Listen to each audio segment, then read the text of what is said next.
The word hit me like a slap, raw and stinging, her voice slicing through the quiet of our dimly lit kitchen. "You're such a simp, David," Lisa spat, her eyes glinting with something sharp. Contempt maybe, or something darker I couldn't name. The wineglass in her hand trembled, red liquid sloshing against the rim, catching the glow of the pendant light above. I stood frozen, the dish towel limp in my hands, the air thick with the smell of garlic and regret from the dinner I'd spent hours cooking. A simp. Me. The man who'd spent 10 years building a life with her, who'd memorized her coffee order, who'd stayed up nights fixing her laptop when her freelance deadlines loomed. The accusation hung there heavy, like smoke you can't wave away. I forced a laugh, brittle and unconvincing. "What's that supposed to mean?" My voice cracked, betraying the knot tightening in my chest. She didn't answer, just turned her head, her auburn hair catching the light as she stared out the window into the inky night. The silence was worse than her words, a void that swallowed my attempt at levity. I wanted to press, to demand clarity, but something in her posture, rigid, closed off, stopped me. Instead, I scrubbed the pan harder, the sponge grating against steel, mirroring the scrape of doubt in my mind. That night, I lay awake in our bed, her body a distant silhouette under the covers. The hum of the air conditioner filled the room, but it couldn't drown out the questions clawing at me. Why had she said it? Was it a joke, a fleeting jab born of a bad day? Or was it something deeper, a crack in the foundation I'd been too blind to see? I replayed the moment, her tone, the way her lips curled around the word. Simp. A term I barely understood, something I'd seen tossed around online, a slur for men too soft, too devoted. Was that how she saw me? The thought twisted like a knife, but I pushed it down, telling myself I was overreacting. She was stressed. Her graphic design business was struggling. She didn't mean it. Days passed, and the word lingered like a bruise. Lisa was different, subtle, but undeniable. Her phone, once left carelessly on the counter, now stayed glued to her hand. She'd tilt the screen away when I walked by, her fingers quick to lock it. At first, I rationalized it. Client confidentiality maybe. Or she was planning a surprise, something to make up for her outburst. But the late-night texts, the way she'd smile at her screen in a way she hadn't smiled at me in months. It gnawed at me. I'd catch her staring out the window, lost in thought, her fingers tracing the edge of her phone like a secret she was guarding. "You okay?" I asked one evening, my voice soft, probing, as we sat on the couch. The TV droned in the background, some crime drama neither of us was watching. She flinched, her thumb freezing mid-scroll. "Fine," she said too quickly, her eyes darting to mine before flicking back to her phone. "Just tired." I nodded, but my stomach churned. The room felt smaller, the air stale with unspoken words. I wanted to believe her, to cling to the version of us that laughed over takeout and planned weekend hikes. But the doubt was a splinter, working deeper with every evasive glance, every vague response. I started noticing things I'd ignored before. Her perfume lingering on clothes she hadn't worn with me.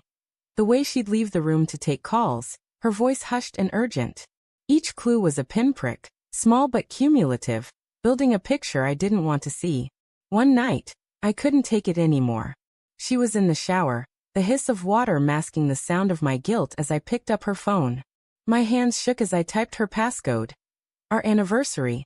A detail that now felt like a mockery. The screen unlocked, revealing a string of messages from Alex. My heart thudded, a sick rhythm as I scrolled.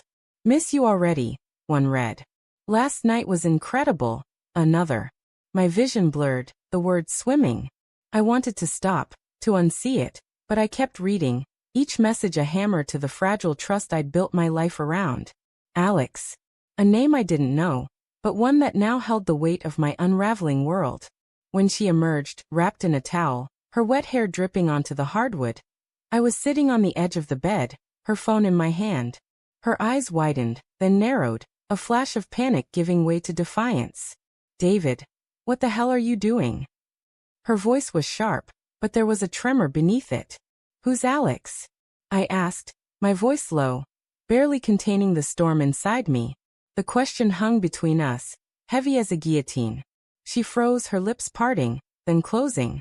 For a moment, I thought she'd deny it, spin a lie I could pretend to believe.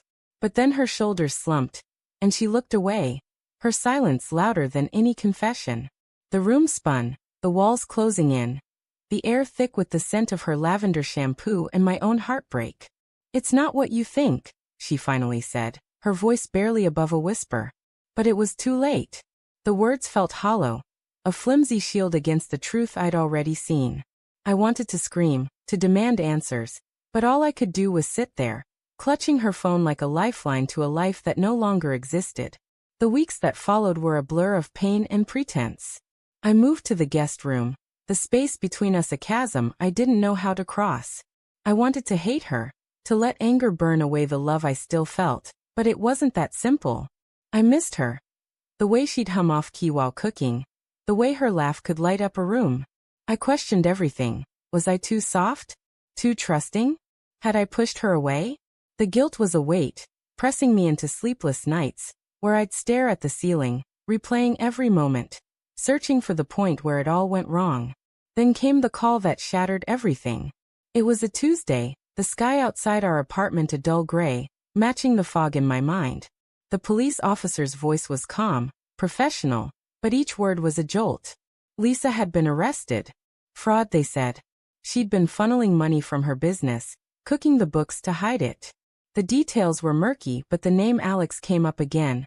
A business partner, they said, who'd been in on it. The betrayal wasn't just personal anymore. It was criminal, a web of lies that extended beyond our marriage.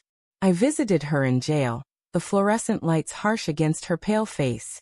She looked small, fragile, nothing like the woman who'd called me a simp. "I didn't mean for this to happen," she said, her voice cracking. "I loved you, David. I still do." I wanted to believe her, to find the woman I'd married in the stranger before me. But as I walked away, the clang of the jail door echoing behind me, I realized the truth. Love wasn't enough to mend what she'd broken.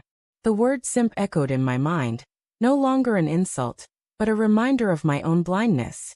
I'd loved her too much to see her for who she was, a woman capable of betrayal, not just of me, but of everything we'd built.